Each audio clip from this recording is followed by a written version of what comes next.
3 तारीख को नीट का पेपर होता है और कुछ दिनों बाद ही पता चलता है कि नीट का पेपर आउट हो गया है। और आउट की खबरें जब वायरल होने लगी तो अचानक से सरकार निर्णय लेती है कि नीट का पेपर रद्द किया जाता है और पेपर फिर से कराया जाएगा। आप लोगों को सूचित किया जाता है कि आप लोग बैरिकेड के अंदर रहें, क्योंकि आप लोग अब यहाँ पर जनता का, जो नीट के 22 लाख एस्पायरेंट्स हैं और उनके करोड़ों परिवारजन हैं, उनके आक्रोश को शांत करने के लिए एनटीए जो है एक बेतुका फरमान जारी करती है कि आपकी फीस लौटाई जाएगी और जो हम री नीट कर रहे हैं वह निःशुल्क रहेगा।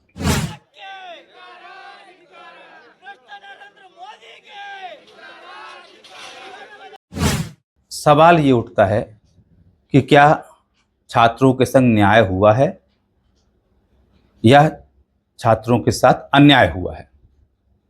तो नमस्कार, मैं हूं गजेंद्र इंगले और इस बहुत ही संवेदनशील विषय पर जो मैं कहना चाह रहा हूं हो सकता है कि बहुत गंभीर हो, क्योंकि जैसा कि मैंने टाइटल दिया है एनटीए का आतंकवाद। अब इसे आतंकवाद कहना कहां तक उचित है, थोड़ा समझिएगा। पिछले कई सालों से ये चल रहा है कि प्री मेडिकल एग्जामिनेशन के लिए जब भी बच्चा तैयारी करता है, रिजल्ट के बाद में तरह तरह की विसंगतियां निकल के आती हैं। कहीं पर कुछ बच्चों को लेट दिया जाता है, कहीं पर दिया नहीं जाता, कहीं पर और तरह की खामियां हैं। आप देख रहे हैं पिछले कई सालों से लगातार चल रहा है कि नीट की परीक्षाएं सुर्खियों में रहती है। अब होता क्या है, देखिए, जो बच्चा डॉक्टर बनने का सपना देखता है, डॉक्टर बनने का सपना देखने के बाद जब वह नीट की तैयारी शुरू करता है, कोचिंग पर जाना स्टार्ट करता है, पेरेंट्स लाखों रुपया खर्च करते हैं क्योंकि नीट की तैयारी करना आसान नहीं है। आपको पूरी तरह से अपने आप को उसमें खपा देना होता है।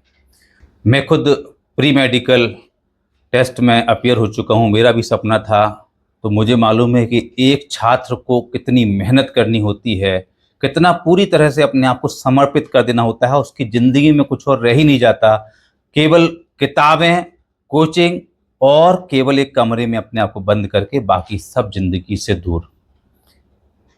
इतनी मेहनत करने के बाद भी आज के समय पे जो बच्चा, और मैं तो कह रहा हूँ मेरे समय से ही, क्योंकि उस समय पे भी मध्य प्रदेश में व्यापम कांड हुआ था और व्यापम कांड के चलते कई बच्चों का भविष्य बर्बाद हुआ था।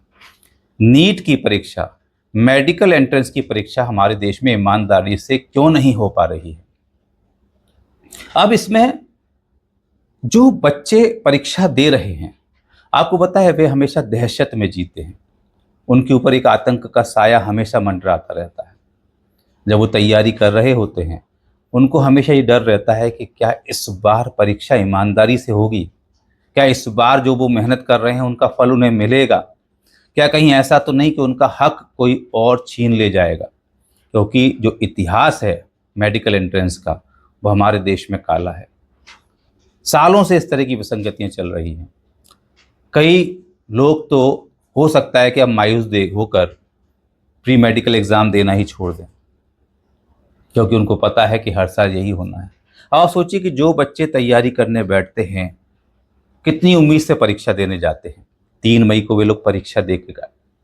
परीक्षा देने के बाद जिन लोगों के भी अच्छे पेपर गए होंगे, खुश होंगे, इंतज़ार कर रहे होंगे कि रिजल्ट आएगा, काउंसलिंग में बैठेंगे, अच्छे कॉलेज में जाएंगे, अच्छा डॉक्टर बनेंगे और समाज सेवा का अपना सपना जो देख रहे हैं उसे पूरा करेंगे। लेकिन अचानक ही ये एक आतंकी हमला हो जाता है। ये एनटीए का एक आतंकी हमला है, ये एनटीए का आतंकवाद है। इस आतंक के साए में वो लाखों बच्चे हर साल परीक्षा देते हैं, क्योंकि तैयारी कर रहे होते हैं, तब भी उनको ये डर होता है कि क्या नीट की परीक्षा ईमानदारी से, निष्पक्ष रूप से, साफ सुथरे तरीके से होगी। परीक्षा देने के बाद जब रिजल्ट आता है तब तक वे इंतजार करते हैं। काउंसलिंग के समय भी वे इंतजार करते हैं कि क्या काउंसलिंग ईमानदारी से होगी। इतना पूरा लंबा उनका समय, साल, 2 साल, 3 साल, में जानता हूँ कई बच्चे 4-4 साल से लगे होते हैं तब सेलेक्ट होते हैं। अपने आप को पूरा तैयारी में खपा देते हैं। जिंदगी पूरी उनकी जो है ना, एक तरह से बर्बाद कर लेते हैं वो।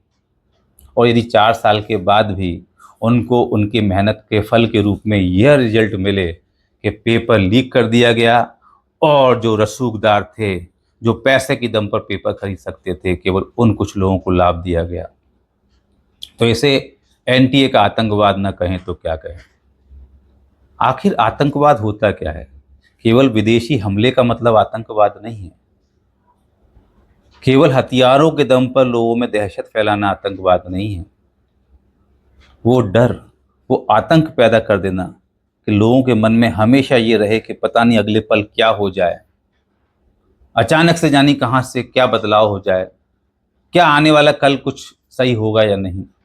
और यही तो साया है आतंक का, जिसमें ये नीट एस्पायरेंट्स जीते हैं।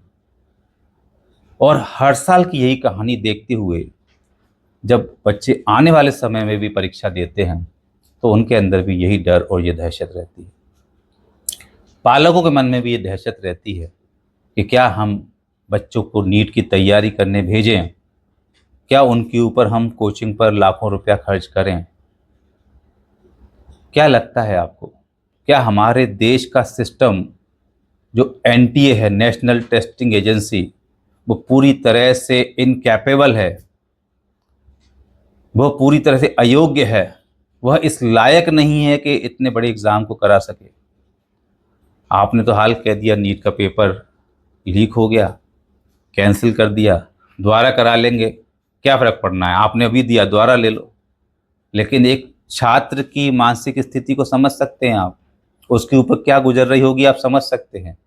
और क्या फिर से वो नीट देगा तो क्या उसको आप ये विश्वास दिला सकते हैं कि इस बार सब कुछ ईमानदारी से हो रहा है? पूरी तरह से लाखों बच्चों का भविष्य बर्बाद करने के बाद में इस तरह की घटिया बातें करना कि पैसा लौटा देंगे, फ्री में परीक्षा कराएंगे, और फ्री के लिए कोई आप अपनी जेब से नहीं दे रहे हैं, लाखों करोड़ों रुपए वसूल चुके हैं आप, धंधा बना दिया है परीक्षा करने को आपने। परीक्षा के नाम से, परीक्षा के बाद में ये पेपर लीक का अरबों करोड़ों का एक जो नेक्सस चल रहा है, ये कब ख़त्म होगा? और मैं सच बता दूं कि जब एक परीक्षा ही ईमानदारी से नहीं होगी और उसे देने वाले ईमानदार लोग बाहर रह जाएंगे और गलत लोग उस परीक्षा को दे के आगे बढ़ेंगे, तो किस तरह के विकसित और समृद्ध देश की कल्पना हम कर रहे हैं। ये जो एनटीए के आतंक का साया है, ये खत्म होना चाहिए।